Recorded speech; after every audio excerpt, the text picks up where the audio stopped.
안녕하세요. 김성길 목사와 함께하는 사람 이야기 제2단원의 G7 과정입니다. 이 시간에는 전 시간에 이어서 9-6회가 되겠습니다. 자, 전 시간에는 우리가 행복을 만들기 위해서 필요한 행복의 요소들이 뭐냐, 이거를 우리가 살펴봤는데요. 먼저 우리가 영적인 행복의 요소, 그리고 또 하나는 우리 안에 있는 5가지 성품을 개발하고 활용하는 데서 오는 행복. 그리고 이제 세 번째는 이제 우리의 환경, 또 여러 가지 내가 하고 있는 일들, 이런 것들에서 오는 행복감이 있죠. 비전이 없는 사람이 비전을 만들면 그 비전이 행복을 가져다 줍니다. 또 너무 이제 비전이 크거나 또 해서 지금 현실에 안 맞아서 계속 부담 때문에 불행하다면 비전을 좀 현실에 맞게끔 줄이면 또 행복감을 갖게 됩니다. 어떤 사람은 있어서 행복하고 어떤 사람은 있어서 불행하고, 이게 참 아이러니한 부분들이죠. 근데 이렇게 잘 조절을 해서 중요한 건 내가 행복하게 사는 거니까요. 자, 행복의 요소들, 영적인 것 5가지의 성품 개발, 환경과 삶의 내용들, 이런 요소들을 우리가 잘 찾아서 행복의 씨를 자꾸 심어야 되는 거죠. 자, 이 시간에는 162쪽인데요. 일반인들이 설명하는 행복의 기준이 있습니다. 또 세상 사람들이, 그 중에 메슬로라고 하는 사람의 이야기를 좀 보려고 합니다. 메슬로. 이 메슬로라고 하는 심리학자가 인간의 그 행복의 욕구, 그래서 인간이 행복할 수 있는 요소들을 설명을 했어요. 그래서 이 사람은 전부 하나, 둘, 셋, 넷, 다섯, 하나, 둘, 셋, 넷, 5개. 그래서 총 5단계의 인간의 욕구론이라는 것을 설명을 했습니다. 자, 한번 참고를 해 보시죠. 자, 이렇게 도표가 있습니다. 그래서 163페이지. 맨 밑에는 생존의 욕구, 생리적 욕구라고 합니다. 굶주림이나 갈증을 피하려는 욕구, 피로를 회복하려는 휴양이나 수면의 욕구, 성욕이나 자극 욕구, 활동 욕구 등 생명 유지를 위해 필요 불가결한 욕구. 배고픈 사람에게 가장 중요한 건 굶주림을 해결하는 것. 금강산 구경도 식후경이다. 그래 이런 말 나온 거예요. 그러니까 이 사람은 이제 이런 단계를 통해서 인간은 욕구 채워지고 결국 이게 행복을 만들어낸다. 이제 이런 이야기. 자, 두 번째, 사람이 생존의 욕구가 이제 충족이 되면 그 다음에는 안전의 욕구가 있습니다. 몸의 안전이나 생활의 안정을 추구하려는 욕구, 공포나 불안에서 벗어나 혼란을 피하고 질서를 추구하려는 욕구, 질병, 사고나 재해, 범죄나 치안의 불안 등을 피하려는 욕구, 미지의 것에 대한 방어 자세 등이다. 미래를 위한 저축이나 보험을 들어두는 것도 바로 이런 것 때문이죠. 자, 그 다음에 이제 세 번째는 사랑과 소속의 욕구가 있습니다. 안전의 욕구가 채워지면 사랑과 소속의 욕구. 그래서 누군가를 사귀고 싶고, 가정도 이루고 싶고, 뭐, 이제 다양한 이제 이런 활동을 하게 되는 거죠. 그 다음에 이제 네 번째는 존경의 욕구가 있다고 합니다. 사랑과 소속의 욕구가 충족되면 이제 존중의 욕구가 나타나죠.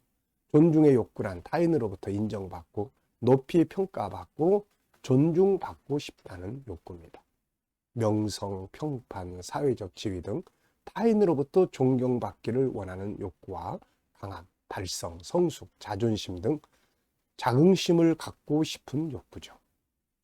이런 것들이 상실되면 불안감을, 불행해짐을 느끼게 되고, 그리고 또 이런 것들이 채워질 때 행복감을 느낀다는 거죠. 그리고 이 사람이 이제 맨 마지막으로 이야기한 게 자아실현의 욕구가 있습니다. 이 자아실현. 그는 자기 가능성을 실현하는 것, 그것을 촉구하는 욕구를 자아실현의 욕구라고 했어요. 자신이 잠재적으로 가지고 있는 건 실현하는 욕구다. 그가 주장하는 자아실현 욕구를 보면은 15가지의 내용이 있습니다. 인간이 이런 거를 다 이룰 수는 없지만은, 그러나 이런 것들을 추구하는 욕구가 있는 거죠. 현실 중심, 매사를 현실 중심으로 정확하게 인지하고, 자신과 타인 그리고 자연에 대해 있는 그대로 받아들이고, 자발성과 간결함을 견지하고, 문제 중심 자신이나 주의에 얽매이지 않고, 초월성, 주의로부터 초월적이고 사생활을 즐기고, 자율성, 주위의 평가나 사회적 압력에 좌우되지 않고, 신선한 감성, 평범한 것일지라도 놀라움으로 바라보고, 절정 경험을 원한다. 지평선이 한없이 펼쳐져 있는 느낌으로 강력함과 동시에 무력감을 느끼며 위대한 황홀감과 놀라움과 또 외경의 느낌을 말한다. 공동체 감정, 인류와 일체감을 가진다. 깊은 인간관계를 선호한다.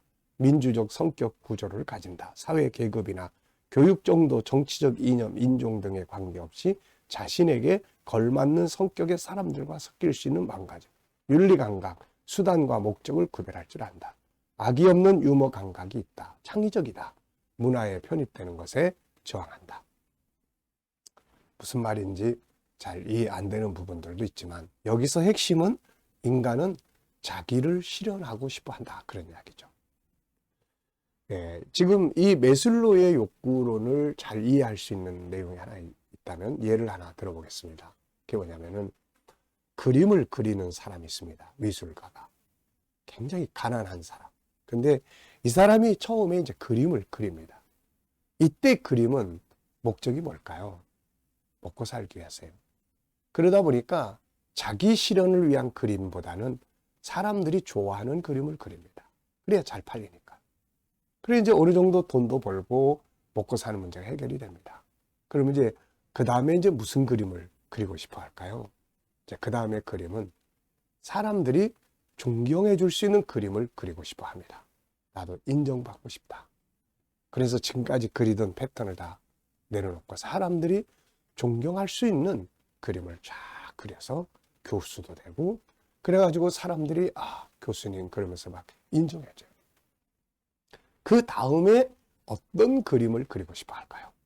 그 다음에 그림은 다른 사람의 눈치 보지 않고 자기가 그리고 싶은 자기 내면의 세계의 그림을 그리고 싶은 거죠. 그래서 그냥 자기가 그리고 싶은 자기 정신 세계를 그대로 그냥 막 그려놓는 거예요. 어떻게 보면은 이 그림이 진짜 그림이 되지 않을까요?